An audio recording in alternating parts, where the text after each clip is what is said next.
Hello, this is how I upgraded my Colt Double Deagle Series 90 pellet gun. So, first is the barrel. Akong gi-upgrade sa kong other na pellet gun. Ang kaning barrel na metal gikan sa kong FN. Kung gipa replace mas longer pang barrel. Since longer barrel, mas accurate pa o mas kusog og power. Kung gusto ka i-replace ang spring imong pellet gun sa mo other na pellet gun na nindot din mo i-replace ang spring muna sa pag-upgrade. Okay ra din ayaw din i-replace ang spring na may duha ka spring din og din yung i-replace kay kanira dili din kay kani kay para i-cock back kay para mo ana ra man na wala na mo stay back naman na so walang kag spring sa dini pero di mandatory pero di kayo hindi mandatory jud kay spring or else di mo tirang pusil.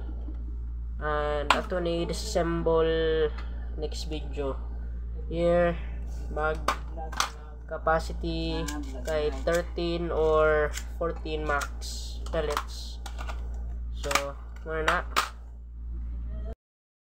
mo ni akong FN Herstal Belgium na upgrade longer barrel kanang gikan sa kong Glock 18C and akong double series Deagle akong gi-scotch tip ang barrel para mas dako.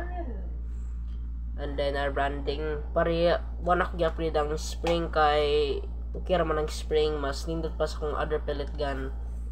So, mura na, like and subscribe. I forgot sa kaning pellet gun ay duha ka mags. Ani kay 12 pellets. Kani akong Colt Double Deagle kay 30 ang capacity. Mas daghan pa ning capacity din sa akong FN. Mag-comparison ko ani later kaning duha ka pellet gun.